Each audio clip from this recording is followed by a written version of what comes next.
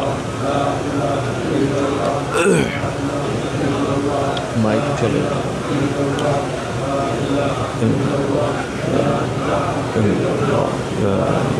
إلا الله لا إله إلا الله لا إله إلا الله إلا الله لا إله إلا الله لا إله إلا الله لا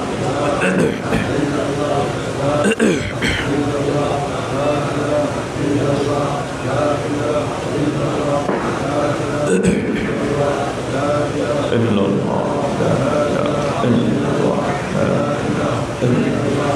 لا إله إلا الله وحده لا شريك له له الملك وله الحمد وهو على كل شيء قدير لا إله إلا الله محمد رسول الله صلى الله عليه وسلم সকলে মুহাব্বতে বলি সুবহানাল্লাহ সুবহানাল্লাহ সুবহানাল্লাহ সুবহানাল্লাহ সুবহানাল্লাহ সুবহানাল্লাহ সুবহানাল্লাহ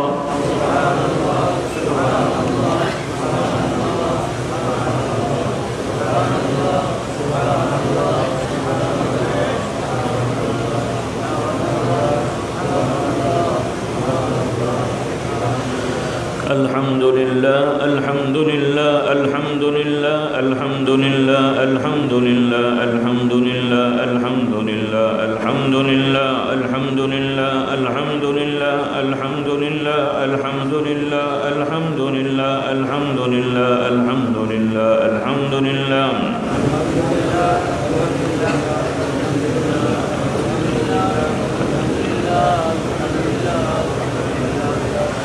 الله أكبر الله أكبر الله أكبر الله أكبر الله أكبر الله أكبر الله أكبر الله أكبر الله أكبر الله أكبر الله أكبر الله أكبر الله أكبر الله أكبر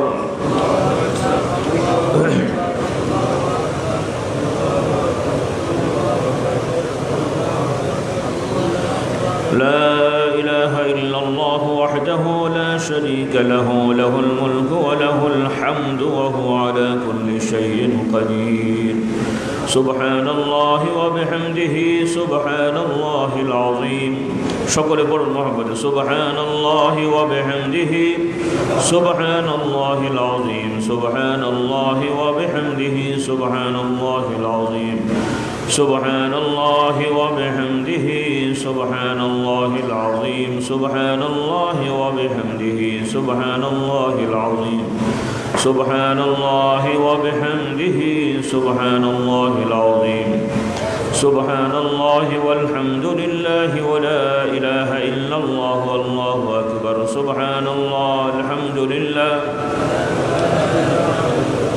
سبحان الله والحمد لله لا إله إلا الله والله أكبر سبحان الله والحمد لله لا إله إلا الله والله أكبر سبحان الله والحمد لله لا إله إلا الله والله أكبر سبحان الله وبحمده عدد خلقه ورضا نفسه وزنة عرشه ومداد كلماته سبحان الله وبحمده عدد خلقه ورضا نفسه وزنة عرشه ومداد كلماته سبحان الله وبحمده عدد خلقه ورضا نفسه وزنة عرشه ومداد كلماته الله أكبر সকলে আসুন আল্লাহ তাআলার জাত পাকের দিকে মুতাওয়াজ্জহ হয়ে তথা আল্লাহর দিকে মুতাওয়াজ্জহ হয়ে মনোযোগী হয়ে নিজেদের গুনাহ অন্যায় অপরাধকে স্মরণ করে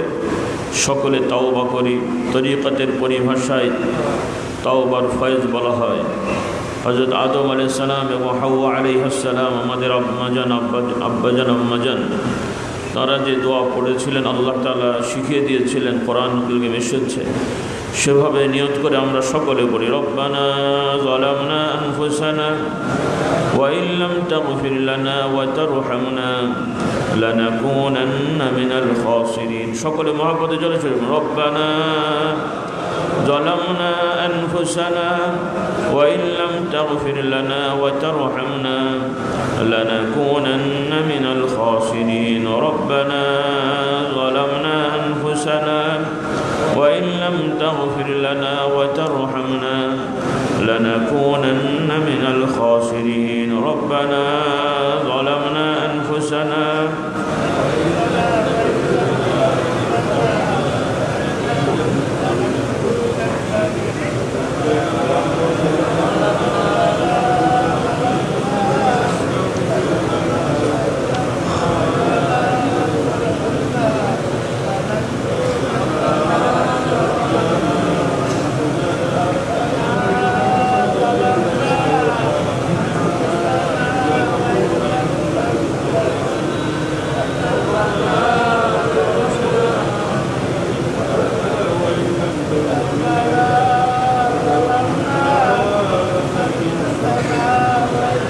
আল্লাহু আকবার।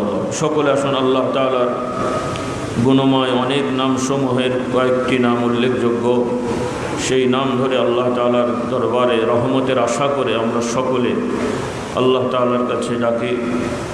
তরিকতের পরিভাষায় রহমতের ফয়েজ বলা হয়।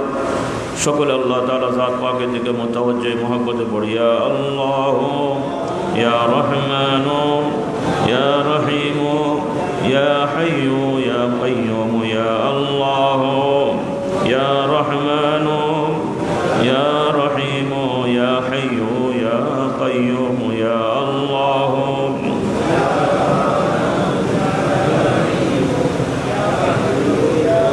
ইয়া আল্লাহ ইয়া রহমানু ইয়া রহিমু ইয়া হাইয়ু ইয়া কাইয়্যুম ইয়া আল্লাহ ইয়া রহমানু ইয়া রহিমু ইয়া হাইয়ু ইয়া কাইয়্যুম ইয়া আল্লাহ ইয়া রহমানু ইয়া রহিমু ইয়া হাইয়ু ইয়া কাইয়্যুম ইয়া আল্লাহ।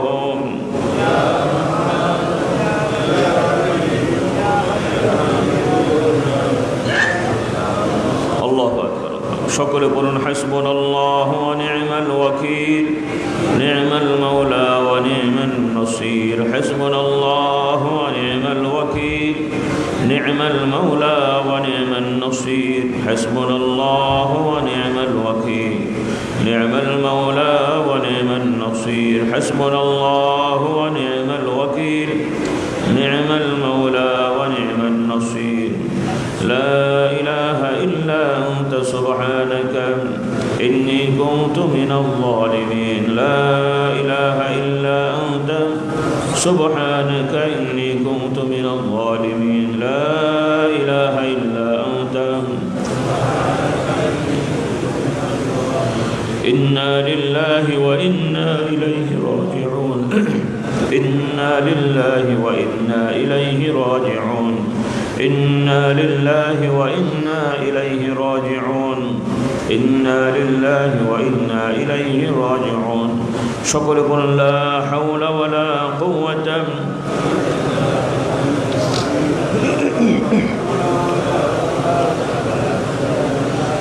لا حول ولا قوة إلا بالله العلي العظيم. لا حول ولا قوة لا حول ولا قوة إلا بالله العلي العظيم. لا حول ولا قوة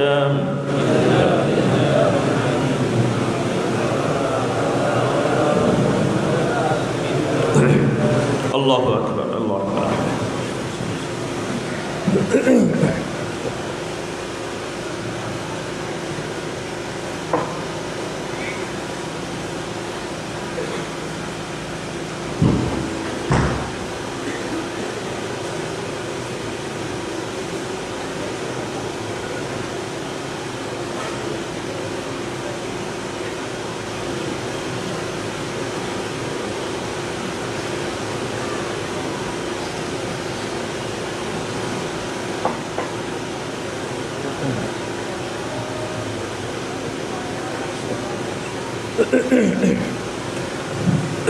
আলহামদুলিল্লাহ, আমরা সংক্ষেপে কিছু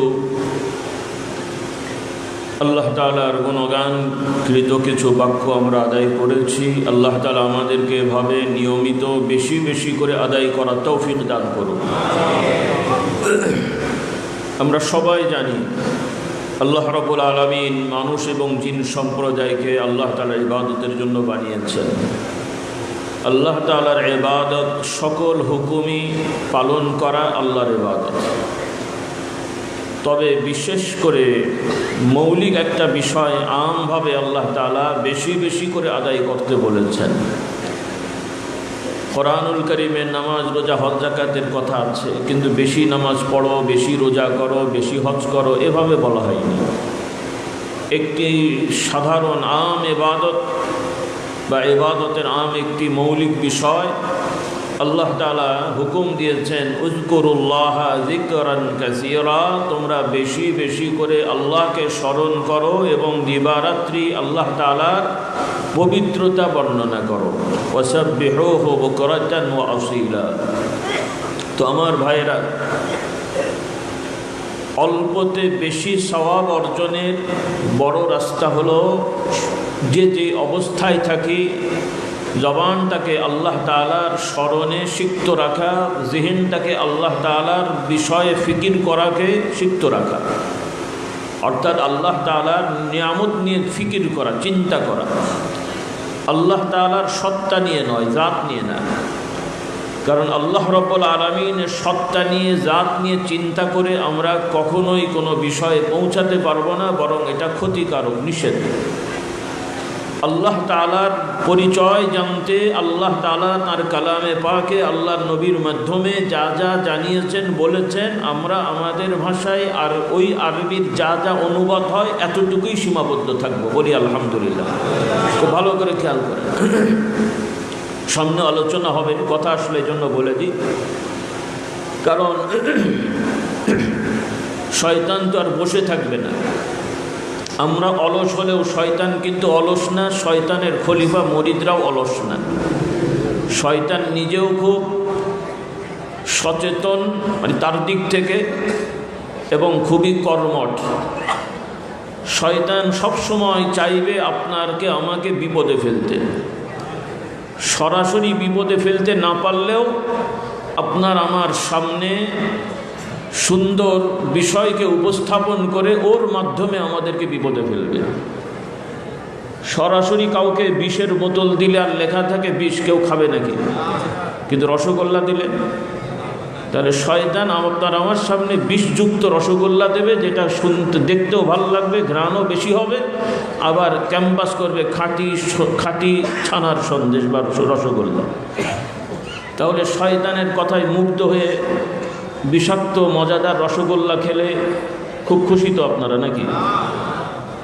তো ওই রকম শয়তান বিভিন্নভাবে ফাঁক পেতেছে।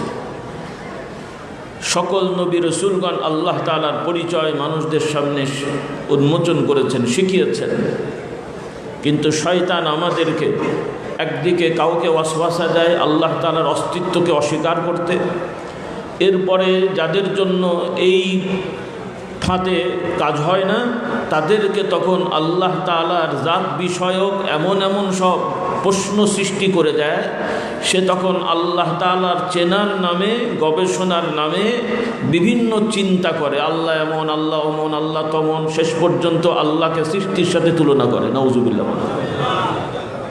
তখন সে আল্লাহকে বিশ্বাস করলেও আল্লাহ তাআলাকে সৃষ্টির মতন ধারণা করে। বলুন নাউজুবিল্লাহ।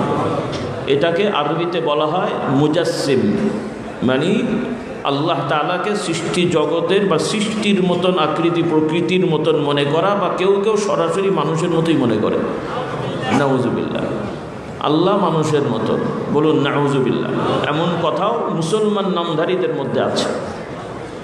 তো আজকের এই মাহফিলে যেহেতু মাশাআল্লাহ আমরা মোটামুটি অনুভব করি, বিভিন্ন মাদ্রাসার আসাদেদ একরামরা এসে থাকেন মহব্বত করে, তলাবুল ইলমরা এসে থাকেন, এবং অন্যান্য বিভিন্ন ভাই, বিভিন্ন পেশাজীবী, বিভিন্ন ধরনের ভাই বোনেরা বা বোনেদের তো আসার সুযোগ নেই আমাদের, কথা প্রসঙ্গে বলে দিই আপনারা দু একজন অনেক সময় ভুলে চলে আসেন অথবা আবেগে চলে আসেন বা আপনারা নিয়ে আসেন, অনুরোধ থাকবে এটা করবেন না। কোনো মহিলাদেরকে এই আম মাহফিলে আপনারা আনবেন না। একান্ত ব্যক্তিগতভাবে আমাদের কোনো পীর মশাইদের সাথে কথা বলার দরকার হলে, প্রয়োজন হলে, তাও পর্দা মেনটেন করে। কি মেনটেন করে? পর্দা মেনটেন করে মাহরামের সাথে, বাবা, চাচা, স্বামী, ভাই, এই ধরনের যারা আছেন মাহরাম। কিন্তু যাদের সাথে বিবাহ শাদী বৈধ, পর্দা করা ফরজ, এই ধরনের পুরুষদের সাথে কোনো নারী যাতে না আসে, আপনারাও এরকম কোনো নারীদেরকে দরবারে নিয়ে আসবেন না, যত তদবিরের দরকার হোক। খুব সতর্ক করে দিই, কারণ ইদানিং অনেক ভাইয়েরাও চলে আসেন, অনেক মা বোনরাও সাধারণ পোশাক পরে চলে আসেন তদবিরের জন্যে, এবং এত তো মেনটেন করা কঠিন হয়ে যায়, যেহেতু এখানে মাদ্রাসা আছে, উন্মুক্ত ফাঁকা জায়গা। আল্লাহ তাআলা আমাদের হেদায়েত দান করুন। তো আমি বলতে চাই ভাই বোন ভাইদেরকে, আল্লাহ তাআলা সম্পর্কে আমরা কোরআনুল কারীমে আল্লাহ তাআলা যা বলেছেন, কোরআন কোন ভাষায় নাজিল হয়েছে? আরবি ভাষায়। তবে এই আরবি প্রচলিত বর্তমান আরবি না। ১৫০০ বছর আগে রাসূলুল্লাহ সাল্লাল্লাহু আলাইহি ওয়াসাল্লামের সমাজের মানুষেরা যেই আরবি ভাষায় কথা বলতেন এবং ওই সময় যেই শব্দের যেই অর্থ তারা বুঝতেন, ওই অর্থে কোরআন বুঝতে হবে। কথাটা খেয়াল করেন কিন্তু, কারণ ভাষা পরিবর্তনশীল। বর্তমান আরবির অনেক ধারা আছে, যেমন বাংলার অনেক ধারা আছে। তো সেজন্যে অনেকে হয়তো মডার্ন আরবি শিখে বাংলা অনুবাদ পড়ে সেই অনুবাদে কোরআন বুঝতে গেলে আপনি বিভ্রান্ত হবেন। আল্লাহ তাআলা আমাদের বুঝদান করুন। আমি সংক্ষেপে বলে যাই, অর্থাৎ কোরআনে আল্লাহ তাআলা নিজের ব্যাপারে যেই যেই শব্দ আরবিতে ব্যবহার করেছেন, ভাষার দিক থেকে ওইটার অনুবাদ বাংলায় যা হয় আমাদেরকে বলতে হবে, কিন্তু ধরন, এটার প্রকৃত অর্থ কি, আল্লাহ তাআলার উপরে ন্যস্ত করতে হবে। বলুন সুবহানাল্লাহ। কথা শেষ। আল্লাহ তাআলা নিজের ব্যাপারে পরিচয় দিয়েছেন। আল্লাহ তাআলা দেখেন, আল্লাহ তাআলা শোনেন, আল্লাহ তাআলা 2 হাতে আদমকে বানিয়েছেন, আছে না? কোরআনে আয়াতগুলো আছে। আল্লাহ তাআলা বলছেন আমি আদমকে নিজ 2 হাতে বানিয়েছি। এটা হলো অনুবাদ। ইবলিসকে আল্লাহ তাআলা বললেন আমি যাকে নিজ 2 হাতে বানিয়েছি তাকে সিজদা করতে তোমাকে কে বাধা দিল? আল্লাহ তাআলা বলছেন মা মানআকা আন তাসজুদা লিমা খালাকতু বিয়াদাই। এটা হলো কোরআনের আয়াত, আর যেটা আমি বললাম এটা হচ্ছে এই আয়াতের অনুবাদ। এখন কেউ অনুবাদ করবে কুদরতি 2 হাতে বানিয়েছেন, উনি চিন্তা করবেন যে হাত বললে মানুষ যদি আবার মানুষের মতন মনে করে, তো কুদরত বললেও তো মানুষেরও কুদরত আছে। আমাদের কুদরত আছে না, ক্ষমতা আছে না? আমারও ক্ষমতা আছে, আল্লাহরও ক্ষমতা আছে। নাউজুবিল্লাহ। আল্লাহর ক্ষমতা মানুষের মতন? আল্লাহর ক্ষমতা মানুষের ক্ষমতা এক? তাহলে আল্লাহর হাত মানুষের হাত এক না। কথা শেষ। আল্লাহ বলেছেন হাত আছে, আছে। কেমন হাত আল্লাহ পাক ভালো জানেন। আল্লাহ বলেছেন চেহারা আছে, আছে। কেমন চেহারা? আমাদের মতন না, সেটা তার মতন। কথা পরিষ্কার? কারণ বেশি বুঝতে গেলে উল্টো পাল্টা হয়ে যায়। প্রচলিত কথা আছে অতি চালাকে লেবু বেশি চিপলে কি হয়। তা আমরা বেশি বুঝতে দিই। এগুলো একটা সময় দার্শনিকেরা মুসলমানদেরকে খোঁচাতো, তোমাদের আল্লাহ এরকম, তোমাদের আল্লাহ ওরকম ওরকম। তো আলেম ওলামারা ওদের যুক্তি খণ্ডন করতে যে নিজেরা কিছু ভালো বলতে গেছেন, বলতে যে তখন ভারসাম্য নষ্ট হয়ে গেছে। আমরা আল্লাহ তাআলা সম্পর্কে আল্লাহ যা বলেছেন বলবো, মানলে মানলো, না মানলে ওটা নিয়ে থাকুক। আমাদের ওরকে খণ্ডন করার জন্য নিজেকে পণ্ডিতি করে কোনো যুক্তি পেশ করার দরকার নাই। মানলে মানলো, না মানলে ছিল। আমাকে তো আল্লাহ দায়িত্ব দিয়ে দেয়নি।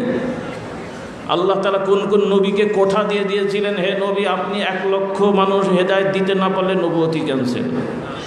আছে কোন নবী? তাহলে আপনি হুজুরের এত টেনশন হয়ে গেল কেন? আপনি দাওয়াত দেবেন উদউ ইলা সাবিলি রাব্বিকা বিল হিকমাতি ওয়াল মাউইযাতিল হাসানা। মানে কি? আল্লাহ তাআলা বলছেন আল্লাহর নবীকে সম্বোধন করে বলে সবাইকে শিক্ষা দিয়েছেন। আল্লাহ তাআলা বলেন উদউ ইলা সাবিলি রাব্বিকা বিল হিকমা। আল্লাহ তাআলা বলছেন হে নবী আপনার রবের রাস্তায় আপনি মানুষদেরকে আহ্বান করেন প্রজ্ঞার সহিত। হিকমা মানে হলো প্রজ্ঞা। হিকমা মানে কি? প্রজ্ঞা। বাংলা এক ধরনের হিকমতকে আমরা অনেক সময় কৌশল মনে করি। কৌশল আর হিকমা এক জিনিস না। প্রজ্ঞা বিল হিকমা ওয়াল মাউইযাতিল হাসানা, উত্তম উপদেশের সহিত উত্তমভাবে কথা বলে উপদেশ দিয়ে কল্যাণকামী হয়ে মানুষকে দাওয়াত দেবে। বলুন সুবহানাল্লাহ। এটা হলো আমাদের নীতি। আমরা আমাদের কাজ করলাম, যে মানবে আলহামদুলিল্লাহ, না মানবে তার বিষয় আল্লাহ তাআলা দেখবেন। তার বিষয় কে দেখবেন?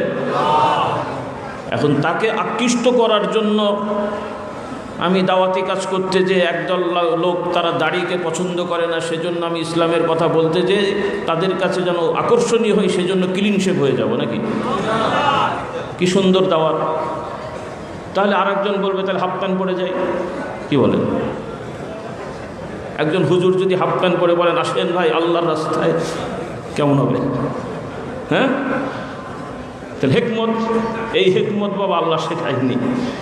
আল্লাহর নবীর নির্ধারিত সুন্নতকে বিসর্জন দিয়ে তোমরা হিকমত অবলম্বন করলে, এই হিকমত আল্লাহ বলেছেন। মতভেদ আছে, কেউ বলবে দাড়ি নিয়ে মতভেদ আছে, একটু দেখা গেলেও হয়। তাহলে একটা পুরুষ মাত্রই চামড়ার নিচে দাড়ি গজা, এটা জানলেই হয়, কি বলেন? যুক্তি তাই। মতভেদ আছে, সতর কতটুকু এটা নিয়েও মতভেদ আছে। কোনো কোনো ইমামের বা আলেমের মতে রান সতর না। তাহলে ক্লিন শেভ হয়ে হাফ প্যান্ট পরে দাওয়াতি কাজ করেন এখন, কি বলেন? কয়দিন পরে তো আমাদের সেই চিজ দেখতে হবে মনে হয়। তাহলে আল্লাহর নবীর আদর্শের বাইরে বিশেষ করে, হ্যাঁ অনেক জিনিসে শরীয়তে ফরজ ওয়াজিব সুন্নত নফলের বিষয় ছাড় আছে, কিন্তু বিশেষ করে যারা আল্লাহর রাস্তায় দাওয়াত দেবেন তার মেহনত পরিশ্রম থাকবে যে আমার সব কিছুই চেষ্টা থাকবে আল্লাহর নবীর আদর্শ মোতাবেক হওয়া। ইনশাআল্লাহ বলেন। তাহলেই আশা করব আল্লাহ তাআলা কবুল করবেন ইনশাআল্লাহ। কিন্তু আমরা যদি কাফের মুশরিক ফাসিকদের চিন্তা করি যে ওদের কাছে আকর্ষণীয় করে আমাদেরটা তুলে ধরি, সেজন্য নবীর এই সুন্নতবাদ, ওই সুন্নতবাদ, সেই সুন্নতবাদ, তাহলে আর কি থাকবে বাবা? তো সবই তো গোলমাল হয়ে গেল। আল্লাহ তাআলা আমাদের হেদায়েত দান করুন। তো আমাদের কথা কাফের মুশরিকরা অনেক প্রশ্ন তুলবে, আপনি শুনলেন উল্টো পাল্টা প্রশ্ন করছে, তেমন পাগল কিনা বলে ছাগল কিনা খায়, তো ওই জন্য কি আপনিও ছাগলের জন্য ঘাস খাবেন নাকি? ছাগলকে ঘাস খাওয়াতে গেলে দেখছেন যে খেতে চায় না, বলে ছাগল দেখ আমিও একটু খাই, তুই আমার সাথে খা, কি বলেন? তাই করবেন? পাগল উল্টো পাল্টা বকে, এই জন্য আপনিও পাগলের মতন বকবেন? তো পাগল প্রশ্ন করবে তোমার আল্লাহ কেমন, কোথায় থাকে, আর সে বললে এরকম হবে ওরকম হবে, তো আপনি তারটা খণ্ডন করতে যান কেন? আল্লাহ তাআলা যা বলেছেন তাই বলবো, রাজি? আলহামদুলিল্লাহ, ব্যাস কথা শেষ। আরও অনেক কথা, সবাই তো বুঝবে না, সময় নষ্ট হবে। আল্লাহু আকবার। আল্লাহ তাআলা আমাদের বোঝার তৌফিক দান করুন। তো ভাইরা, আল্লাহ তাআলাকে স্মরণে রাখা, আল্লাহ তাআলার নিয়ামতকে স্মরণ করা, আল্লাহ তাআলার শাস্তিকে স্মরণে রাখা, এই ফিকির সবসময় যারা করবে এটা তাদের জন্য ঈমানকে মজবুত করে দেবে। বলুন সুবহানাল্লাহ। একটা মানুষ সুস্থ থাকতে যেমন গরমের দিনে বারবার ডাব খায়, বারবার স্যালাইন খায়, এটা খায় সেটা খায়, খায় না সচেতন মানুষ। শীতকালে কফি খাবে, চা খাবে, এটা মানে সুস্থ থাকে, সচেতন থাকে, ঠান্ডা যেন আক্রান্ত না করে। তো ওই রকম একজন ঈমানদার তার ঈমানকে সতেজ রাখার জন্য নফল ইবাদত ফরজের সাথে বেশি বেশি করে করবে। বলুন সুবহানাল্লাহ। এই মেহনতের জন্যই পীর মাশায়েখের কাছে আসা। উদ্দেশ্যটা কি? এই যে আপনারা ওয়াজ মাহফিল আসেন, আমরাও আয়োজন করেছি। ইদানিং অনেক মাহফিল অনুষ্ঠান আমরা দেখি মসজিদের উন্নয়ন কল্পে, মাদ্রাসা উন্নয়ন করবে। তার মানেটা কি? এই ইমানদার মুমিনদের মকসুদ কি? মকসুদুল মুমিনিন হলো কি? মকসুদুল মুমিনিন এইটা বান্ডিল। কেন? অমুকের উন্নয়ন করবে। আরে ওয়াজ মাহফিল হবে ইমানদারের ইমানের উন্নয়ন করবে। আবার ইদানিং দলের উন্নয়ন কল্প হয়। বিশাল তফসিরুল কোরআন, একটা আয়াত পরে তেলাওয়াতও ভুল, অনুবাদেরও মাথামুন্ড নেই, তফসির যা বলে আমি বলি যে স্বয়ং জিবরাইলও জানে কিনা সন্দেহ আছে। এই রকম তফসির কিয়ামত পর্যন্ত করলেও হেদায়েত তো আল্লাহ দেবেন। একটা রাস্তার নিয়ম আছে তো বাবা। যেই রোগের লাগবে ক্যালসিয়াম, আপনি শুধু ভিটামিন সি খাওয়াচ্ছেন, তো খাওয়ান, তো ভিটামিন সিতে ক্যালসিয়ামের কাজ হয়। তাফসির করলে তাফসির করবেন। দলের সভা করলে নাম দেন, অমুক দলের সভা করেন না, আপনি 14 গোষ্ঠী বলেন না, কিন্তু মানুষকে ধোঁকা দেবেন কেন? নাম বলবে তাফসীর, কোরআনের কথা হবে না। কোরআনের নাম ভাঙিয়ে নিজের দলের ক্যাম্পাস করবেন, আল্লাহ তাআলার গজব আসবে। সাবধান। অবশ্যই ভালো কাজ করবেন, কে মানা করছে? যেটা যা তাই করবেন, ধোঁকা দেবেন না। ইসলামে হিকমত আছে, ধোঁকা নাই। কৌশল করা যায়, মুমিন কৌশল অবলম্বন করতে পারে, কিন্তু ধোঁকাবাজ হতে পারে না। আমরা ধোঁকা দেবো না, রাজি তো? ছোটবেলা থেকে শিখে নেন, বাচ্চাদের শেখান, যেহেতু কথাটা আসলো বলে দিই, মজবুত করেন। স্বপ্ন দেখছেন 5 তলা বিল্ডিং করবেন, বাঁশ দিয়ে হবে তো? বাঁশ দিয়ে 5 তলা হবে না? এই যে এখানে শামিয়ানা দেওয়া হয়েছে, এখন আপনারা যদি চিন্তা করেন এই শামিয়ানাতে তো বৃষ্টি হলে থাকবে না, কাজে এই ধরনের বাঁশের ওপরে টিন দেবেন, সম্ভব? কারণ টিনের জন্য ছাইতে গেলে আরও কিছু সিস্টেম লাগবে। আচ্ছা, টিন ছাওয়া আছে বাঁশ দিয়ে, আবার আরেকজন যুক্তি দিলেন এই টিন খুলে এর ওপরে ছাদ দিয়ে দিই, সম্ভব? তাহলে বাঁশের খুঁটির ওপরে ছাদ দেওয়া যায় না, বহুতল বিল্ডিং করা যায় না। বহুতল বিল্ডিংয়ের স্বপ্ন দেখলে আপনাকে ফাইলিং করতে হবে, ফাউন্ডেশন দিতে হবে। তো আপনি আমি এই সমাজের স্বপ্ন দেখছি কাদেরকে দিয়ে? যেই দেশের প্রাইমারি স্কুল থেকে ইউনিভার্সিটি পর্যন্ত উল্লেখযোগ্য ছেলে নকল করে, মাস্টাররা ফাঁকি দেয়, তো সেই দেশে কি আশা করবেন? পিএইচডি ডিগ্রিও অনেকে রসিকতা করে বলে পায়ে হাত ধরা ডিগ্রি, কি বলে? রেজিস্ট্রেশন করে ওই যারা দায়িত্বে থাকে ওদের বাড়িতে বড় বড় মাছ পাঠায়, মুরগি পাঠায়, খাসি পাঠায়, আর উনিও আরও সেই বিভিন্ন দেশের অনেক থিসিস আছে যেগুলো হয়তো আলমারিতে পড়ে আছে, ওগুলো নিয়ে এসে ঘষে মেজে একটু সুন্দর করে উনি পিএইচডি হোল্ডার হয়ে গেলেন, ডক্টরের ডিগ্রি পেয়ে গেছেন। তো এগুলো ধোঁকা না? তো এই সমস্ত শিক্ষাবিদ, গবেষক, বিশিষ্ট চিন্তাবিদ ওরফে উন্মাদ, এদেরকে দিয়ে সমাজের উন্নতি হবে তো নাকি? আল্লাহ তাআলা আমাদের হেদায়েত দান করুন। সেজন্যে আজকে থেকে আমার যত অভিভাবক আছেন, বাবারা, চাচারা, মামারা যাচ্ছেন, যাদের দায়িত্বে সন্তানেরা পড়াশোনা করছে, বাচ্চারা, আপনাদের নেক নিয়ত থাকবে আমাদের সকলের ছেলে মেয়েদেরকে ছোটবেলা থেকেই সত্যবাদী বানাবো, আদর্শবান বানাবো। বাচ্চাদেরকে উৎসাহিত করবেন যে বাবারা তোরা নকল করবি না, পড়াশোনা করে পরীক্ষা দিবি, যা রেজাল্ট হয় সেটাতেই আমরা সন্তুষ্ট। তাদেরকে ভয় দেখাবেন না, তোরা যদি ফার্স্ট ক্লাস না পাস পিটিয়ে সাইজ করে দেবো, এটা ঠিক হলো না। এই মানসিকতা ভুল। বাচ্চাদেরকে এই মানসিকতায় মানুষ করা যায় না। তাকে উৎসাহিত করবেন, বলবেন বাবা পড়, ক্লাস কর, ভালো করে পড়, যা রেজাল্ট হয় আমি খুশি। এভাবে বাচ্চাদেরকে উৎসাহিত করবেন, কারণ তা না হলে তারা অপরাধ প্রবণতা বেড়ে যাবে। কারণ ফাউন্ডেশন ঠিক না হলে, বাংলা একটা কথা আছে, আপনাদের গ্রাম বাংলায় বলে লতা চুরি, পাতা চুরি, তারপরে রাজার হাতি চুরি। এর তফসির বলেছিলাম না আগে, মনে আছে? মনে নেই, ভুলে গেছেন, বলেছি কয়েকবার। তার মানে রাজার প্রাসাদ আছে, আগেকার জমানার গল্প আর কি। তো প্রাসাদের চারিদিকে ফাঁকা থাকে, মানে গাছপালা থাকে, স্টেপ বাই স্টেপ নিরাপত্তার জন্য বা পরিবেশের জন্যে। তো প্রাসাদটা থাকে মাঝখানে, চারিদিকে বিশাল গাছপালা, বাগান টাগান থাকে। আর গরিব মানুষেরা ওই বাগানে যে পাতা টাতা কুড়ায়, ওগুলো নিয়ে এসে রান্না বাড়া করে। তো ওই রকম পাতা কুড়ানো লোকেরা আস্তে আস্তে ঝাঁট দেয়, ঝাঁট দিতে দিতে আস্তে আস্তে ওই রাজার প্রাসাদের কাছে গেছে, যে দেখছে যে দরজাটা খোলা আছে, ওই দিন খোলা ছিল আর কি, তাকিয়ে দেখে যে ভিতরে অনেকগুলো হাতি টাতি আছে। তো লোভ লেগেছে, তো এখন এমনি পাতা চুরি করছিল, আর আজকে সুযোগ পেয়ে দরজা খোলা ছিল, হাতি চুরি করে নিয়ে চলে গেছে।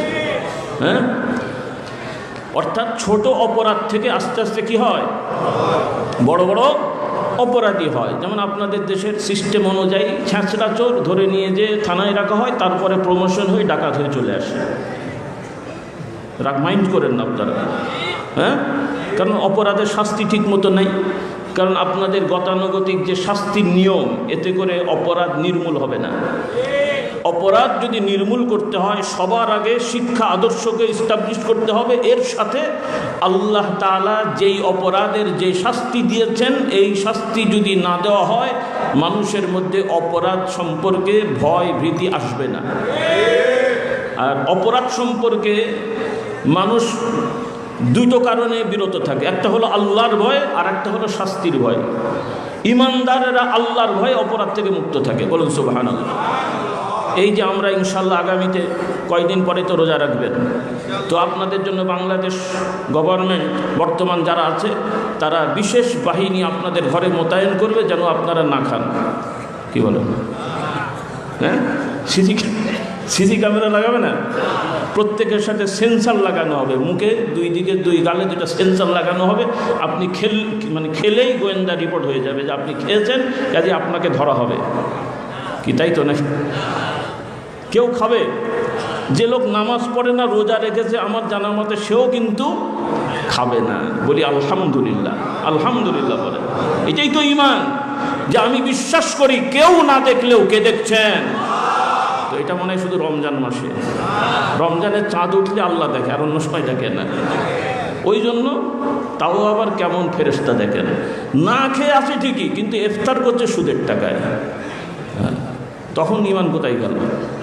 তাহলে এই যে না খেয়েছিলেন কার হুকুম মানলেন, তাহলে এখন সুদ খেলেন, এই কেমন ঈমান হলো বাবা? তাহলে কাকে কি দেখাচ্ছি আমরা? তার মানে ইসলাম বোঝেননি। আপনারা চিন্তা করছেন একটু না খেয়ে থাকলাম, মসজিদে যে একটু কপাল ঠুকলাম, বড় একটা জামা গায়ে দিলাম, ফেরেশতারা গাড়ি করে জান্নাতে নিয়ে চলে যাবে। এই ইসলাম আল্লাহ দেয় নাই, এগুলো আপনাদের মেড ইন বাংলাদেশের ইসলাম। তাও আবার জিঞ্জিরার, কি তাও আবার জিঞ্জিরার, মানে সেটাও নকল হয়ে গেছে। বাংলাদেশের ইসলামও নকল হয়ে গেছে, নিজেরাও বানাতে পারেন নাই। বাংলাদেশের ইসলাম দিয়ে হবে না, মুহাম্মদুর রাসূলুল্লাহর ইসলাম লাগবে। মুহাম্মদুর রাসূলুল্লাহর ইসলাম হলো আমরা সর্ব জায়গায় হারামকে পরিত্যাগ করব। রাজি আছি ইনশাআল্লাহ? আল্লাহ তাআলা আমাদেরকে তৌফিক দান করুন। সেজন্যে সমাজ থেকে অপরাধ নির্মূল করতে হলে আল্লাহ তাআলার দ্বীনের শিক্ষা সবার আগে প্রচার প্রসার করতে হবে। হেদায়েত আল্লাহ তাআলা দেবেন এবং শিক্ষাটাও শিক্ষার মতন দিতে হবে। আমরা যেভাবে শুরু করে দিয়েছি বা করছি, এটাও আলহামদুলিল্লাহ চেষ্টা হচ্ছে, ভালো হচ্ছে। তবে আমার কাছে মনে হচ্ছে যে আমরা হক আদায় করছি না, বা হচ্ছে না আমাদের দ্বারা হক আদায়। আল্লাহ তাআলা আমাদেরকে হক আদায় করার তৌফিক দান করুন, বলুন আল্লাহুম্মা আমিন। তো আমার ভাইরা, সদা সর্বদা আল্লাহকে স্মরণ করা, নামাজ তো নামাজ, রোজা তো রোজা, এগুলো তো জানা কথা। এরপরে ব্যক্তিগত জিকির, সেটাও আলহামদুলিল্লাহ অনেকে হয় করেন অথবা এটাকে স্বীকার করেন। কিন্তু আমাদের যেটা ত্রুটি হচ্ছে যে আমরা আসলে ব্যক্তিগত জিকির আজকারে আমরা অনেকটাই গাফেল হয়ে গেছি। সাধারণ মানুষরাও গাফেল হয়ে যাচ্ছি, যারা আমরা নিজেদেরকে আলেম ওলামা পরিচয় দিচ্ছি আমরাও অনেকটা গাফেল হয়ে যাচ্ছি। আমার অনুরোধ, আসুন আমরা এই গাফলতি থেকে একটু বের হয়ে আসি। আল্লাহ তাআলা আমাদেরকে তৌফিক দান করুন। প্রত্যেকটা ইবাদতের আলাদা আলাদা মেজাজ আছে, আলাদা আলাদা বৈশিষ্ট্য আছে, আলাদা আলাদা উপকারিতা আছে। এই জন্য ইবাদতকে ভাগ করে নেবেন। রাসূলুল্লাহ সাল্লাল্লাহু আলাইহি সাল্লাম ব্যস্ত ছিলেন নাকি কর্ম ছিল না? রাসূলুল্লাহ সাল্লাল্লাহু আলাইহি সাল্লামের ব্যস্ততা ছিল না? ছিল না। আমাদের মতন ব্যস্ততা না, তার থেকে বেশি। হ্যাঁ, আমরা হুজুরদের ব্যস্ততা কি হয় ইমামতি, অথবা ইমামতির সাথে মাদ্রাসায় পড়ানো, এর সাথে হয়তো ওয়াজ করা, তাও আবার ক্লাস ফাঁকি দিয়ে রাতের বেলা ওয়াজ করা। কি বলেন? সুন্দর দিনের কাজ হচ্ছে না? আল্লাহ আমাদের হেদায়েত দান করুন। রাগ করবেন না। আপনি চাকরি করছেন, ক্লাস করবেন, ওইটা আপনার ফরজ ইবাদত। যদি আপনি কোনো কারণে ক্লাস না করেন, আরেকজনকে দায়িত্ব দিতে হবে এবং সেই ক্লাসের ওই বেতনটা যে ক্লাস করে তাকে দেবেন। কিন্তু ওই বেতনটা অনুমতি না নিলে, ছুটি না নিলে আপনার জন্য ওইটা হালাল হবে না। কেন বললাম যে আমরা দিনের দাওয়াতি কাজ করতে যেয়ে, কারণ ওয়াজ মাহফিল মানেই রাত হবে, আর রাতের বেলা ওয়াজ করে এসে অনেক সময় শারীরিক অসুস্থতা বা সুযোগ থাকে না, 2-4টা ক্লাস ফাঁকি হয়, আর ওইটার কোনো আমরা কাফারা করলাম না, তাহলে আমাদের মধ্যে হারাম সন্দেহজনক না, নির্ঘাত হারাম। সন্দেহ না, সন্দেহ মানে কি যেটা হালাল হতে পারে হারাম হতে পারে। আমি ক্লাস করলাম না, বেতন নিলাম, অথরিটি আমাকে ছুটি দেয়নি, এখানে কোনো সন্দেহের অবকাশ আছে? আল্লাহ আমাদের হেদায়েত দান করুন। আবার ওয়াজের নামে যা রাতের বেলা বকেছি, তাও ওয়াজ না। মানুষ আমাকে দাওয়াত দিয়েছে ওয়াজ করার জন্যে, হাদিয়াও দিয়েছে ওয়াজ করার কারণে, কিন্তু আমি ওয়াজ করিনি, সেটাও কি হয়েছে? রাগ করলেন? বাড়াবাড়ি হচ্ছে মনে হয়, মনে হচ্ছে বাড়াবাড়ি অনেকের কাছে। আল্লাহ আমাদের হেদায়েত দান করুন। কারণ আমরা ওই সমস্ত বকি কেন? আমার প্রতি আকৃষ্ট হোক, আমার দাওয়াত বাড়ুক, আমি ভাইরাল হই। ওই ভাইরাল হতে যে ভাইরাস হয়ে গেছে এখন, ভাইরাল হতে এখন কি ভাইরাস হয়ে গেছে। এক একটা করোনা ভাইরাসের থেকেও বড় বড় ভাইরাস এখন। এমন এমন ভাইরাস বক্তা যে ওনার ওয়াজ শুনলে হেদায়েত হওয়া তো দূরের কথা, ও বেচারা যে ইমান নিয়ে মাহফিলে গেছিলো ওই ইমানটুকুও বরবাদ হয়ে যায়। কার সানে কি বলতে হয় খবর নেই, আল্লাহর সানে উল্টো পাল্টা বলে, নবীর সানে উল্টো পাল্টা বলে। আল্লাহ আমাদের সবাইকে হেদায়েত দান করুন। আপনারা যদি জানতে পারেন দেশি মুরগির বদলে পাকিস্তানি মুরগি দিয়েছে, ও রাজাকার বলে পিটাবেন না? কথা মার্কা মারা দলের লোক হলে দেশি মুরগি কিনেছেন কিন্তু দিয়েছে পাকিস্তানি কক মুরগি। আবার লোকও হচ্ছে, গ্রাহক হচ্ছে মার্কা মারা দলের লোক, তো রাজাকার বলে পিটিয়ে সাইজ করে দেবে। কি বলে? কিন্তু ওয়াজকারী বক্তা সাহেবেরা ওয়াজের নামে যে শয়তানি কথা বললো, ওইটার ব্যাপারে তো আপনাদের কোনো অনুভূতি নাই, ভয় নাই। আমি বলছি না মারতে হবে, তবে বয়কট করতে হবে। কি করতে হবে? বয়কট। আমি বলি না, এই দরবারের যিনি যার দ্বারা প্রতিষ্ঠিত, এগুলো তার পরিকল্পিতভাবে কোনো দরবার প্রতিষ্ঠা হয় না, আল্লাহ তাআলা দয়া করে করে দেন, বলি আলহামদুলিল্লাহ। ফুলপুরার পীর আমার পর্দাদা হুজুর মুজাদ্দিদ জামান রহমতুল্লাহ আলাইহি, তার স্পষ্ট বাক্য হলো, যেই ওয়াজ মাহফিলে বক্তা সাহেব মানুষকে আকর্ষণ, আমি সংক্ষেপে সামারি বলছি আর কি, কারণ ওইটা বলতে গেলে সময় লাগবে। তো যারা বক্তা সাহেবেরা মানুষকে আকৃষ্ট করার জন্য ক্লাসে মানে রাগরাগিনী সুর ব্যবহার করে কথা বলে, কোরআন হাদিসের কথা বাদ দিয়ে অবান্তর মৌজু হাদিস বা ফালতু কথা বলে মানুষকে আকৃষ্ট করার চেষ্টা করে, তিনি তার ভক্ত মুরিদদেরকে সতর্ক করতেন যে আপনারা যে যদি তাদেরকে বলেন যে তোমরা কোরআন হাদিসের কথা বলবে, বা আপনারা আলেম ওলামা কোরআন হাদিসের কথা বললে আপনারা শুনবেন, আর যদি দেখেন তারা শুনছে না, তাহলে আপনারা ওই মাহফিলে বসবেন না, ওই মাহফিল থেকে বের হয়ে যাবেন। কারণ এই মাহফিলে বসলে, কোরআনের মাহফিলে বসলে ঈমান মজবুত হয়, চার্জ হয়। আর এই সমস্ত শয়তানি কথাবার্তা শুনলে অন্তরের ঈমানের মধ্যে মুনাফিকি ঢোকে। শয়তান কি বসে থাকবে? আপনি ওয়াজ মাহফিলে যাবেন, আল্লাহ ক্ষমা করে দেবে, জান্নাতে চলে যাবেন, আর শয়তান নীরব দর্শক হয়ে বসে থাকবে। শয়তান এত বোকা মনে করলেন? হ্যাঁ, ফাঁদ পেতে দিয়েছে। বিশিষ্ট মুফাসসির কোরআন চিন্তাবিদ বসে পড়েছে, দুনিয়ার ফালতু কথা বলছে, আপনারা হাঁ করে সেই কথা গিলছেন। কেমন বক্তব্য বলে, অমন বক্তার কথা শুনে হাসতে হাসতে পেট ফেটে গেছে। ওয়াজ শুনে মানুষ হাসে না কাঁদে? আল্লাহর নবী সাহাবারা বলেন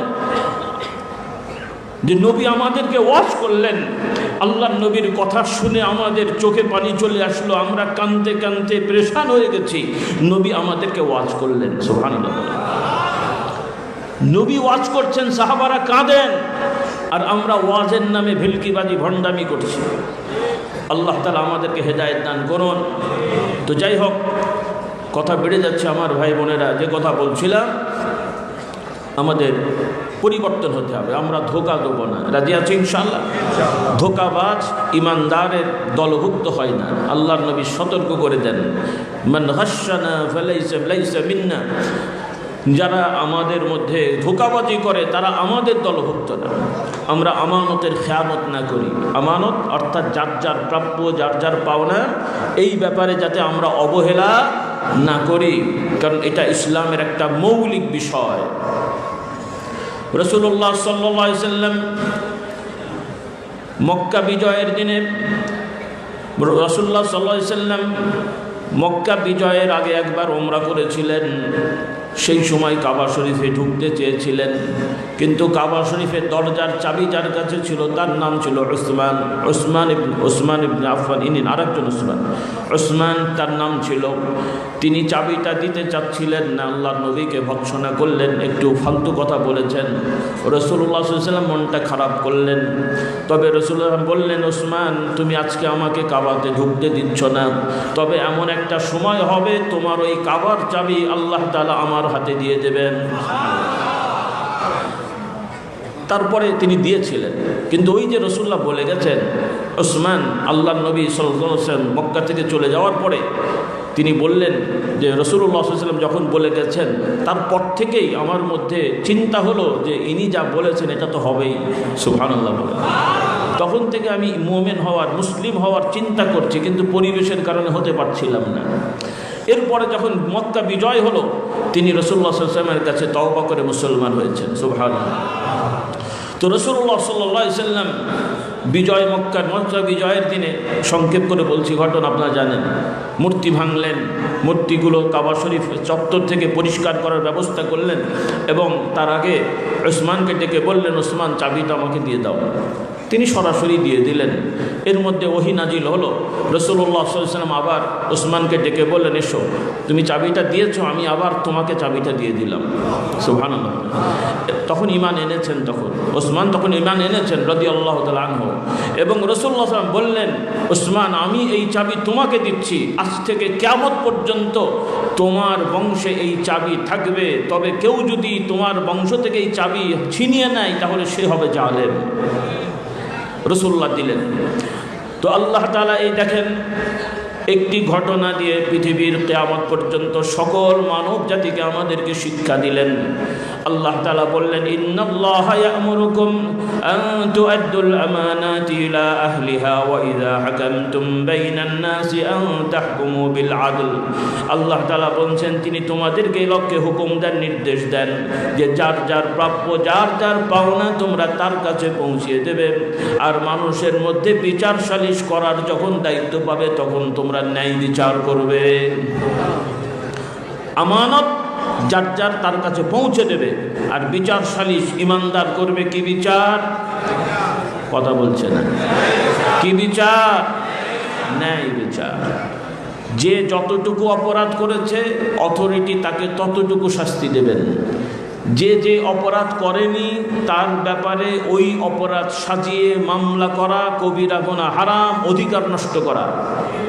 খুব ভালো করে খেয়াল করেন, শুধু বিচারক বলে কথা না, কারণ বর্তমান সিস্টেমে অনেক প্রসেস আছে, অনেক দায়িত্বশীল থাকেন সমাজে, বিভিন্ন সোর্স, গোয়েন্দা বিভাগ, তারাও অনেক সময় রিপোর্ট দেন।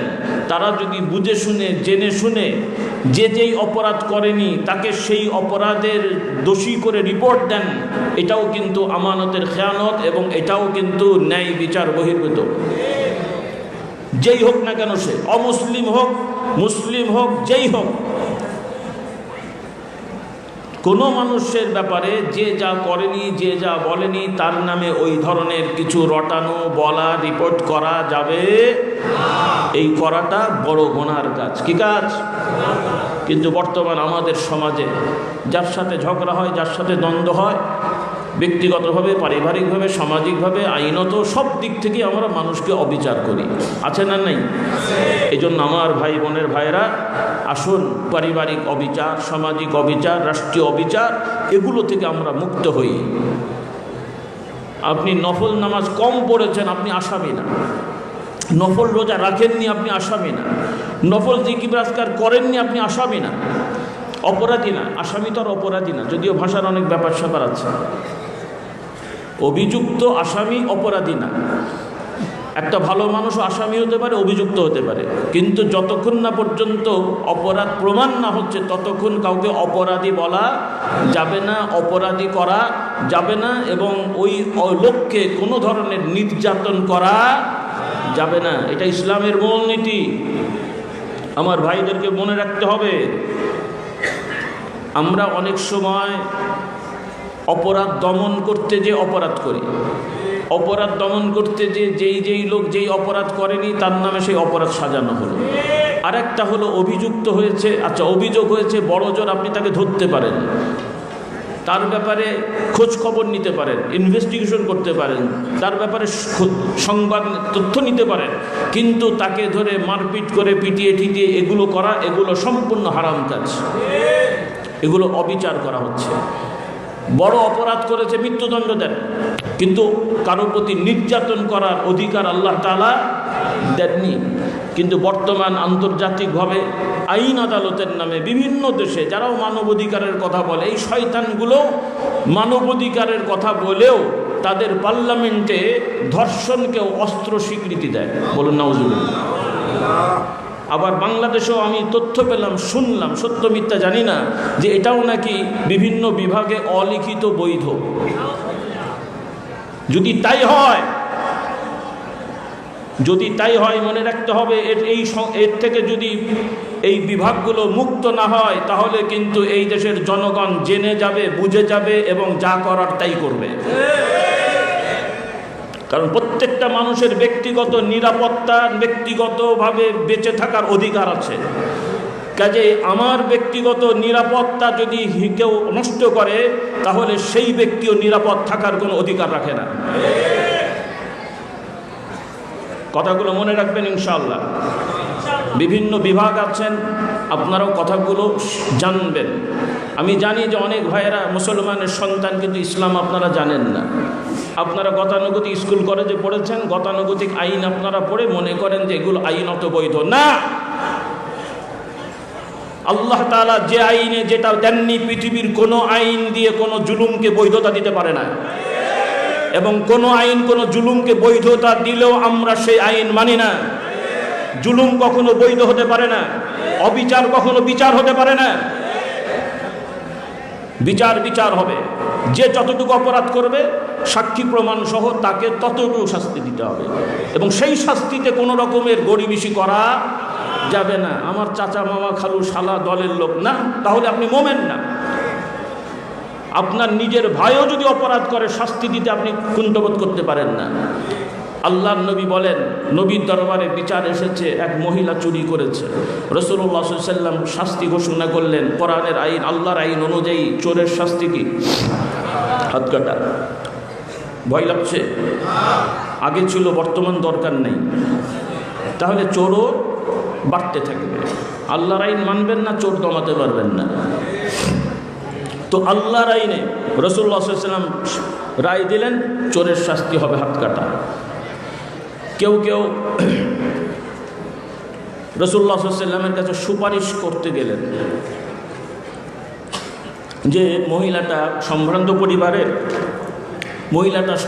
পরিবারের হাতটা কেটে দিলে মান সম্মানের ব্যাপার, শাস্তি হোক কম হোক লঘু হোক। রাসূলুল্লাহ সাল্লাল্লাহু আলাইহি ওয়াসাল্লাম সাবধান করে দিলেন, দেখো এই লোক অপরাধী, সাক্ষী প্রমাণ সহ প্রমাণিত, এর উপরে আল্লাহর আইন বাস্তবায়ন করতে আমি দ্বিধা করতে পারি না। আর যদি আল্লাহ না করুন, এটা তো কখনো হবেই না, কিন্তু রাসূলুল্লাহ উদাহরণ দিলেন, আমার মেয়ে ফাতেমাও যদি এই ধরনের অপরাধ করত তাহলে আমার মেয়ের উপরেও আল্লাহর আইন বাস্তবায়ন করতে আমি দ্বিধা করতাম না। আল্লাহু আকবার। এটা হলো ইসলাম। আমরা মুমিন মুসলমান, আমরা যারা যে দায়িত্বে আছি, আমরা যেই দায়িত্বে আছি সেই দায়িত্ব আমানতদারিতার সহিত আমরা পালন করব। এখানে কোনো ধরনের আত্মীয়তা, স্বজনপ্রীতি, দলীয়করণ, কোনো ধরনের আইন বহির্ভূত, নিয়ম বহির্ভূত, আল্লাহর আইনে, কার আইনে? আল্লাহর আইনে আইন বহির্ভূত কোনো কিছু আমরা করব না। এটা হলো তাকওয়া, এটা হলো ঈমান, এটা হলো ইসলাম, এটা হলো আমানত। এই আমানতদারিতা যত সময় আমাদের বেশিরভাগ মেজরিটি দায়িত্বশীলদের মধ্যে না আসবে রে বাবা, ততদিন শান্তির চিন্তা করা, স্বপ্ন দেখা দুঃস্বপ্ন ছাড়ার কিছু না।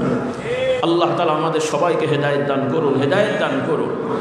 আর আফসোস লাগে, আপনি তো বিচার করবেন, আপনি তো সেই কষ্ট করেনি, আপনি পিটাচ্ছেন, একটা ভালো মানুষকে পিটাচ্ছেন, চোরকে পিটান। হায় রে কথার কথা বলছি যে আপনি একটা মানুষকে পিটাতে, ভালো মানুষকে পিটাতেও খাটনি আছে না? তা আপনি চোরকে পিটান, আপনি রায় দিচ্ছেন একটা ভালো, মানে অপরাধ করেনি তার বিরুদ্ধে রায় দিচ্ছেন। আচ্ছা, আপনি যদি অপরাধীর বিরুদ্ধে রায় দেন, সেটা সমস্যাটা কোথায়? বিচার করতে যে পয়সা খেয়ে আপনি আরেকজনের পক্ষে দিচ্ছেন। আচ্ছা, পয়সা খেয়ে আপনি ন্যায় বিচারটা করেন, তাও তো একটা কথা হতো। পয়সা আপনি জালেমের থেকে না খেয়ে যে লোকটা জুলুম করে নাই তার থেকে খেলেও তাও তো সেটাও হারাম, নাউজুবিল্লাহ। আপনারা আবার বলেন, এখনই কথা প্রসঙ্গে বলতে হয় আর কি। যেমন আগে একজন বলেছিল চুরি করলে একটু কম করেন, কি বলেন? তখন আমাকেও বলতে হচ্ছে যে পয়সা যেহেতু খাবেনি বাবা, তো যে অপরাধ করেনি তার থেকে খান, যার অধিকার আছে তার থেকে খান। হ্যাঁ, আল্লাহ আমাদের হেদায়েত দান করুন। তো আসুন আমরা নিজেকে পরিবর্তন করি। রাজি আছি ইনশাল্লাহ? আর জিকির আজকার আমরা করি। ওলামা ইকরাম অনুরোধ করব, আপনারা হ্যাঁ হয়তো আপনার মনোপুত কোনো পীর সাহেব পাচ্ছেন না, তো আপনি মুরিদ হয়েন না, কিন্তু আল্লাহর ইবাদতে তো আর মাহরুম হওয়া যাবে না। অনেক সময় হয়তো মনে হচ্ছে যে আমি কোনো পীর সাহেব পাচ্ছি না মনোপুত, তো আপনি মুরিদ হলেন না, কিন্তু জিকির করতে মুরিদ হওয়া শর্ত। নিজেরাও করব, আমাদের তলাবুল ইলমদেরকে জিকির শেখাবো ইনশাআল্লাহ। তো আরও ইনশাআল্লাহ 3 দিন তো আলোচনা করতে হবে, আজকে আর বেশি বলছি না, বিক্ষিপ্ত আকারে যা বলেছি আহ্বান থাকবে। আসুন আমরা আল্লাহর পথে অগ্রসর হই, নবীর পথে অগ্রসর হই। আল্লাহ তাআলা আমাদেরকে তৌফিক দান করুন, আল্লাহুম্মা আমিন। তো আমার ভাই বোনে ভাইরা, আপনারা এসেছেন কষ্ট করে, আহ্বান থাকবে কয়েকটি মূলনীতি মনে করে দিই। যেহেতু এখানে আপনার অবস্থান করবেন, জামাতটা ঠিকমতো নামাজ আদায় করবেন, যথাসময়ে কাতারবদ্ধ হবেন। আজকের দিনটা একটু অসুবিধা হবে, কাল পরশু মাশাআল্লাহ পর্যাপ্ত লোক চলে আসলে হয়তো নড়াচড়া অত বেশি করতে হবে না। ব্যস্ত হবেন না, কর্মসূচি আছে, ব্যস্ত হবেন না, একটু বসেন ধৈর্যের সহিত। তো ইনশাআল্লাহ, তো আমরা যে কথা বলছিলাম, ইনশাআল্লাহ আপনারা জামাতের দিকে খেয়াল রাখবেন, কাতারটা ঠিক রাখবেন, ফাঁকা জায়গাগুলো পূর্ণ করে নামাজ পড়বেন ইনশাআল্লাহ। আর সর্বোপরি আলোচনাতে হয় এগুলো মনে থাকে না, আমাদের বই পুস্তক আছে, আপনারা বই পুস্তকগুলো অবশ্যই সংগ্রহ করবেন। সব বিষয়ের মোটামুটি সব আর কি আমাদের প্রয়োজনীয় ঈমান আকিদা শেখার জন্য ইসলামী আকিদা শিক্ষা, ওজিফা নামাজ শিক্ষা, ওজিফার জন্য পর্দা শিক্ষা, গোনামাপের আমল, আল্লাহ তাআলার গুণময় নামসমূহের ওজিফার ক্ষেত্রে কিতাব আছে। রাসূলুল্লাহ সাল্লাল্লাহু আলাইহি ওয়াসাল্লাম বলেন, যে ব্যক্তি আল্লাহ তাআলার অন্তত 99টা নাম আয়ত্ত করবে, এটা তার জন্য নাজাতের ওসিলা হয়ে যাবে। তো এই কিতাবগুলো আছে। এরপরে মুজাদ্দিদ জামান আমার পর্দাদা হুজুর রহমতুল্লাহ আলাইয়ের জীবনী, অর্থাৎ ফুরফুরার মুজাদ্দিদ জামান রহমতুল্লাহ আলাইয়ের জীবনী একটি গ্রন্থ আলাদাভাবে আমাদের জনাব সেক্রেটারি সাহেব ফারুক ভাই তার আব্বাজানের লিখিত সংকলিত একটি কিতাব প্রকাশিত হয়েছে, আগেও হয়েছিল, নতুন করে হয়েছে, যাদের ন্যায় আপনারা নিতে পারবেন। আরও অন্যান্য বিভিন্ন বিষয়ের কিতাব আছে। সাম্প্রতিক বিভিন্ন বিভ্রান্তিকর যে তথ্য বা মতাদর্শ সমাজে প্রচার হচ্ছে, ট্রান্সজেন্ডার, সমকামিতা, এরপরে গণতন্ত্রের নামে ধোঁকা, সমাজতন্ত্রের নামে ধোঁকা, এই ধরনের যত ধরনের ধোঁকাবাজি আছে, এই বিষয়ক আমাদের কিছু বই পুস্তক আছে, আপনারা এগুলো সংগ্রহ করবেন ইনশাআল্লাহ। আল্লাহ তাআলা সবাইকে তৌফিক দান করুন, বলুন আল্লাহুম্মা আমিন। আরেকটি বিষয়, যে আমরা সামাজিকভাবে এখন খুব বেশি সেলফি তোলা, ছবি তোলা, যেখানে সেখানে ফটো তোলা, ভিডিও করা, এগুলো খুব ব্যাপক হচ্ছে। এই ব্যাপারগুলো আমাদের সচেতন থাকতে হবে, বিশেষ করে যুবকদেররা শুধু একা বলবো কেন, সবারই এখন এই বদ অভ্যাস আছে। প্রথমত অকারণে ছবি তুলবেন না, এটা খুব একটা খারাপ বিষয়। নিজেরও নয়, সেলফিও নয়, অকারণে নয়। একান্ত প্রয়োজন, তথ্য সংগ্রহ ইত্যাদি, সেটা ভিন্ন। প্রয়োজন ভিডিও, সেটাও আমাদের অনেক কথা আছে, আমি অত ডিপলি যাচ্ছি না। বিশেষ করে ব্যক্তি পর্যায়ে কেউ কোথায় বসে আছে, কেউ কোথাও কথা বলছে, তাদের অনুমতি ছাড়া হুট করে ছবি তুললেন, ভিডিও করলেন, এগুলো কিন্তু ইসলামের বিধানে গুনার কাজ। আর সামাজিকভাবে এটা অভদ্রতা। এটা কি সামাজিকভাবেও অভদ্রতা, ইসলামের আইনেও এটা অন্যায়। কারণ মানুষকে বিব্রতকর পরিস্থিতিতে পড়তে হয়। সেজন্য যেখানেই যান, শুধু এখানে বলে কথা না, যেখানে সেখানে যখন তখন ছবি তোলা, এগুলো দয়া করে করবেন না, আমার বাচ্চারাও করবে না। আল্লাহ তাআলা সবাইকে হেদায়েত দান করুন, আল্লাহুম্মা আমিন। আরেকটি বিষয়, আলহামদুলিল্লাহ বহু বছর ধরে নিয়মিত পাকশি এই মাহফিল নির্ধারিত তারিখে হচ্ছে, তথা ফাল্গুনের প্রথম বুধবার শুরু হয়ে শনিবার শেষ হচ্ছে। তবে যেহেতু রমজান আগিয়ে আসছে, এটা 2025 সাল, আগামী বছর 2026 সাল। তো 26 সালের জন্য আমরা বিশেষ বিবেচনায়, যেহেতু উদ্দেশ্য হলো ওয়াজ মাহফিলে ওয়াজ শোনা, ওয়াজ শেখা, মানুষ দিন প্রচার করা, দূর দূরান্ত থেকে মানুষ আসেন। কাজেই রোজার মাসে রাত্রেবেলা অনেক কর্মসূচি থাকে, ইফতারের পরে ওয়াজ শোনার পরিবেশ থাকে না, তারাবি পড়া, এরপরে সব কিছু মিলিয়ে এরপরে রমজানে যে ধরনের বিষয় দরকার হয় মানুষের স্বাভাবিক, সফর হালতে আসলে 3 দিন থাকবেন, এই বিষয়গুলো অসম্ভব না। আলহামদুলিল্লাহ আমার আব্বার সময়গুলো হয়েছে রমজানে, তবে আমরা চিন্তা করলাম পরামর্শ করে, এটা হলে আমাদের ওয়াজ মাহফিলের একটু মূল বিষয়টা একটু নড়চড় হয়ে যাবে। সেজন্য আল্লাহ মাফ করুন। আমরা চিন্তা করেছি, আল্লাহ পাক সব দেখছেন, ইনশাল্লাহ আগামী বছর 2026 সালে এই মাহফিলটা এক সপ্তাহ আগে আসবে। সেই মোতাবেক মাহফিলটা হবে ইংরেজি ফেব্রুয়ারির 11, 12, 13, 14, 2026 সাল ফেব্রুয়ারি মাসের, আমার সাথে বলেন, ফেব্রুয়ারি মাসের 11, 12, 13 এবং 14 তারিখ ফজরের সময় শনিবার শেষ হবে। আপনারা বললেন মোবাইলে নোট রাখবেন, কাগজে লিখে নেবেন এবং যারা কাফেলা নিয়ে আসেন তাদেরকে মনে করিয়ে দেবেন, এলাকায় এলাকায় নিজেরাও প্রচার করে দেবেন। পারা যাবে না ইনশাল্লাহ? এটা হলো 26। 27 সালেরটা আবার 26 সালে আমরা বিবেচনা করে আপনাদেরকে বলবো। এরপরে ইনশাল্লাহ বেশ কয়েক বছর পরে আবার যদি স্বাভাবিক হয়ে যায়, ইনশাল্লাহ আমরা আগের তারিখে যদি যাওয়া দরকার মনে হয় আমরা যাব। এই বিষয়টা আপনারা মনে রাখবেন ইনশাল্লাহ। আল্লাহ তাআলা আমাদের সবাইকে মনে রেখে আসার তৌফিক দান করুন, বলুন আল্লাহুম্মা আমিন। সর্বোপরি আরেকটি বিষয়, আলহামদুলিল্লাহ আপনারা দেখেছেন এখানে আপনাদের সহযোগিতায় আব্বাজান রহমতুল্লাহ আলাই মাদ্রাসা প্রতিষ্ঠা করেছেন। এই কমপ্লেক্স মসজিদ খানকা, এটা আমার দাদা হুজুরের সময় একতলা ছিল, তো আব্বা হুজুর ফাউন্ডেশন দিয়েছেন। এরপরে আল্লাহ তাআলা, আমি গুনাহগার, আপনাদের সহযোগিতায় 3 তলা পর্যন্ত আমরা করেছি আলহামদুলিল্লাহ। মাদ্রাসা 2 তলা ছিল আব্বা হুজুরের সময়, আলহামদুলিল্লাহ আল্লাহ তাআলা দয়া করেছেন, আপনারা সহযোগিতা করেছেন, 4 তলা হয়েছে, 2টা ভবন, বলি আলহামদুলিল্লাহ।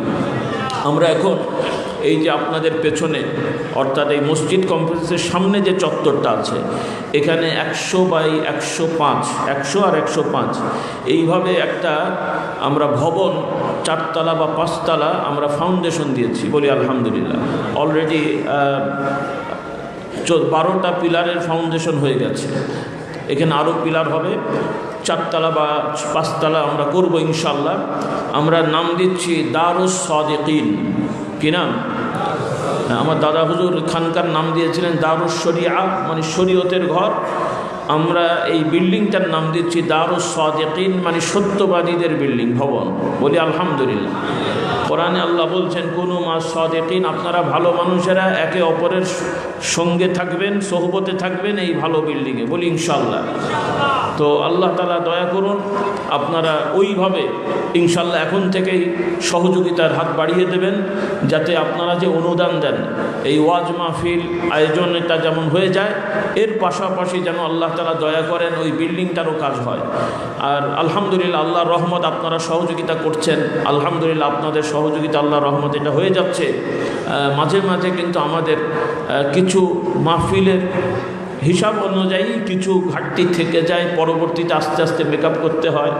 সেই অনুযায়ী গতবারও কিছু ঘাটতি ছিল, তো আলহামদুলিল্লাহ কিছুটা মেকআপ হয়েছে। তো আমাদের অনুরোধ, আহ্বান থাকবে, আলহামদুলিল্লাহ আপনারা এসেছেন, অনুদান দিয়েছেন, একটু মুক্ত হস্তে যে যতটুকু পারেন মাহফিলে দিয়ে যান। আর এছাড়াও বাড়িতে যাওয়ার পরেও আগামী বছরের পরিকল্পনা করে, এরপরে রমজান আসছে বা মাঝে আবার জিকিরের মাহফিল, তালিমি মাহফিল যখন হবে, আপনারা ব্যক্তিগতভাবে নিজেরা কিছু সঞ্চয় করবেন, আপনার আত্মীয় স্বজনকে বলে কিছু কালেকশন করে ইনশাল্লাহ এই নতুন ভবনটা বানানোর ব্যবস্থা যেন আল্লাহ করে দেন, বলুন আল্লাহুম্মা আমিন। কি ভালো হবে না ইনশাল্লাহ? কারণ 100 ফুট হলে একটা বড় অংশ ছাদ হয়ে গেল, এরপরে আপনারা অনেকেই ছাদের নিচেও থাকতে পারবেন, শক্ত আর পারা যাবে না কিছুটা। আল্লাহ তাআলা আপনাদেরকে তৌফিক দান করুন, বলুন আল্লাহুম্মা আমিন। এইভাবে আমরা পরিকল্পনা করছি। আর আলহামদুলিল্লাহ এখানে কওমি নেসাবে দারুল উলুম দেওবন্দের যে সিলেবাস নেসাব, যেটা বর্তমানে বাংলাদেশে চলছে, বিভিন্ন হাটাজারি পটিয়া বা কওমি নেসাবের আমাদের দাওরাতুল হাদিস মাদ্রাসা আছে এখানে বাক্সিতে। আবার এই মাদ্রাসায় পড়লে আবার ব্যক্তিগতভাবে কেউ যদি সরকারি নেসাবে আলিয়াতে পরীক্ষা দিতে চান, আমার সুযোগ আছে, তারা দিতে পারেন। আমরা আয়োজন করে দিই না, আগে দিতাম, একটা সময় একটু অসুবিধা হচ্ছিল, তবে আমরা অনুমতি দিই যে তারা দিয়েও যদি পড়ে আমরা সুযোগ দিই, কারণ কিছু সময় তাদের ছুটি নিতে হয় পরীক্ষার জন্য। তো এই জন্য আপনাদের আহ্বান থাকবে, আপনাদের ছেলে, আপনাদের নাতি পুত্র যারা আছেন, আত্মীয় স্বজনের ছেলে মেয়ে, ছেলেদেরকে মেয়েদের মাদ্রাসা এখানে প্রতিষ্ঠার সুযোগ হয়নি, একটা প্রতিষ্ঠা হলেও বিভিন্ন কারণে আমরা আর ওইটা রাখিনি, বন্ধ করা হয়েছে। তো ইনশাল্লাহ আপনাদের অনুরোধ থাকবে, আপনাদের ছেলেদেরকে, আত্মীয় স্বজনকে এখানে পড়ানোর ব্যবস্থা করবেন। যাদের সামর্থ্য আছে নিজেদের খরচ নিজে দেবেন। অনেকে বুঝতে ভুল করে, মনে করে আমরা কম দিই। দোকানদার একটা দাম বলে, আপনি তার সাথে কথা বলে কমান, যেন তার লাভটা কম হলো তাও সে দেয়। কিন্তু মাদ্রাসা কিন্তু লাভ করে না যে আপনি কমাবেন। আপনি কমালে মাদ্রাসার লাভ কম হলো তা না, আপনি যখন কমাবেন একটা ছেলের পেছনে, তার মানে তার খরচ ঠিকই হবে। আপনি কম দিলেন, বাকিটা জাকাত থেকে যায়। কোত্থেকে যায়? আমার খাওয়ার খরচ 1000 টাকা, আপনি দিলেন 500 টাকা। খাওয়া তো আর 500তে হবে না, বাকি 1000 ফান্ড থেকে আসবে জাকাত ফিতরা। এখন আপনি সচ্ছল হলে আপনার ছেলেকে কি জাকাত খাওয়াবেন? এই জিনিসটা বুঝতে হবে আপনাদেরকে। অনেকে সচ্ছল, চাইলে দিতে পারেন, একটু কষ্ট হলেও দিতে পারেন। আপনার ছেলের পেছনে 2500-3000 টাকা খরচ, বাড়িতে থাকলেও তো মিনিমাম 2000 টাকা খরচ হয়, কারণ বাড়ির খাওয়ার প্রতিষ্ঠানের খাওয়া বা আনুষঙ্গিক একটু তফাৎ আছে। এই বুঝটা আপনাদেরকে নিতে হবে, কারণ অনেকে আমাদের কাছের মানুষ মনে করেন আমি একটু কম দিই, কিন্তু আপনি কম দিলে কিন্তু এটা কারো পকেট থেকে যায় না, এটা জাকাত থেকে যায়। আর আপনি সচ্ছল হলে আপনার ছেলেকে আপনি জাকাত খাওয়াবেন, এটা কেমন হলো? ঠিক হলো? কথাটা আমি বোঝাতে পেরেছি? এজন্য এই ব্যাপারে আপনারা সচেতন হবেন। যারা সামর্থ্যবান নিজেরা খরচ দেবেন। আপনার আত্মীয় স্বজন থাকলে আপনিও একটু খরচ দেন। আপনার আত্মীয় গরিব, তার ছেলেটার জন্য আপনি 500-1000 নিয়মিত দিলে আপনিও একটা সওয়াবের অধিকারী হলেন। কোনো এতিম বাচ্চাকে আপনি ভর্তি করালেন, কিছু খরচ দিলেন, আপনিও সওয়াবের অধিকারী হলেন। তাহলে সহযোগিতাটা ভালো হলো। আল্লাহ তাআলা আমাদেরকে তৌফিক দান করুন। আর একান্তই যদি অসহায় এতিম হন, সেক্ষেত্রেও বিবেচনা করা হবে। আলহামদুলিল্লাহ অনেক ভাইয়েরা জাকাত ফিতরা অনুদান দেন, তাদের থেকে সেই খরচগুলো যাবে। তো আমার অনুরোধ থাকবে আপনারা এই বিষয়গুলো বিবেচনা করবেন। আল্লাহ তাআলা সবাইকে তৌফিক দান করুন, সকলে বলুন আল্লাহুম্মা আমিন। আরেকটি বিষয়, আলহামদুলিল্লাহ এই মাহফিলে আমার যুবকদের অনেকে এসেছো যারা এখনও ছাত্র। অনেক যুবকরা এসছেন, কিছু যুবক ছাত্র না, মাহফিল এসছেন। আর কিছু যুবকরা তোমরা ছাত্র, 9-এ পড়ো, 10-এ পড়ো, এইচএসসি মানে ফার্স্ট ইয়ার সেকেন্ড ইয়ারে আছো, এরপরে ডিগ্রি অনার্স মাস্টার্সের ছাত্ররা আছো। তো তোমরা যারা ছাত্র, তোমরা সুযোগ করে তোমরা আস্তে আস্তে এই স্টেজের পেছনে লোক থাকবে। তোমরা একটু এসে তোমাদের নাম, মোবাইল নাম্বার, ঠিকানা, বাবার নামটা দিয়ে গেলে একটা তথ্য থাকবে। তাহলে আমাদের কিছু দাওয়াতি কার্যক্রম চলবে, কিছু বই পুস্তক বিতরণ বা এই ধরনের একটা চেষ্টা আমরা করব পর্যায়ক্রমে। তোমাদের নামগুলো থাকলে, যেহেতু তোমরা কষ্ট করে এসেছো, তোমাদের সাথে যেন একটু যোগাযোগ মেনটেন করে বিশেষভাবে দাওয়াতি কাজ করা যায়, সেজন্য আমরা চেষ্টা করব। এজন্য আমার আহ্বান থাকবে, যুবকরা যারা আছো তোমরা আসো, বা আপনারা যারা ছেলেদেরকে নিয়ে এসেছেন তাদেরকে স্টেজের পেছনে পর্যায়ক্রমে এসার পরে পাঠাবেন, সময় আছে। তারা এসে নাম, মোবাইল নাম্বার, বাবার নাম্বার, একটু নাম, এগুলো লিখে যাবে। তাহলে একটা তথ্য আমাদের থাকবে, আমাদের অন্যান্য দাওয়াতি কাজ করতে সহজ হবে। আল্লাহ তাআলা আমাদেরকে তৌফিক দান করুন, আল্লাহুম্মা আমিন। আর এখন ইনশাআল্লাহ ইশার আজান হবে, বেশি দেরি হবে না জামাতের। যাদের অজু আছে আপনারা মাঠ ছাড়বেন না। যাদের অজু আছে আপনারা আজানের সাথে সাথেই কাতার দিয়ে যে যেখানে নিয়ম আছে বসে যাবেন, এবং ইনশাল্লাহ আজানের পরে কাতার দিয়ে বসবেন। আমরা এলান করব একটা সময় আপনাদের সামনে আমাদের ছাত্র ভাইরা এই মাহফিল সহ সব কিছুর জন্য অনুদানের জন্য যাবে। আপনারা রুমালে সবাই শরীক হবেন, বলি ইনশাল্লাহ। হ্যাঁ, যে যতটুকু আগ্রহ করে এনেছেন সবাই ইনশাল্লাহ মুক্ত হস্তে মাহফিল সহ নিয়ত করবেন, দারুস সাদিকিনের নিয়ত করবেন যে প্রথমত আপনি যা দান করছেন আপনার এই টাকা থেকে মাহফিলের আনুষঙ্গিক খরচ ব্যয় হবে, এর সাথে আল্লাহ তাআলা দয়া করে বরকত দিলে ওখান থেকে বিল্ডিংয়ের খরচ হবে, এই নিয়ত করে দেবেন। আর সামনেও আপনারা নিয়ত রাখবেন। এখন হয়তো অনেকের প্রস্তুতি কম, আপনারা ইনশাল্লাহ অনুদানগুলো দেবেন। আল্লাহ তাআলা সবাইকে বরকত দান করুন, আল্লাহুম্মা আমিন। সকলে একটু মুহাব্বতে দরুদ ও সালাম। আল্লাহুম্মা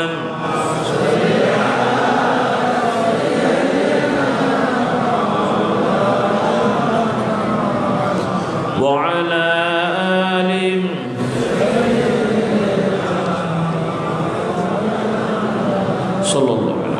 তো আমার ভাই বোনের ভাইরা, এখনই আজান হচ্ছে, আপনারা অস্থির হবেন না, কাতার দিয়ে বসবেন।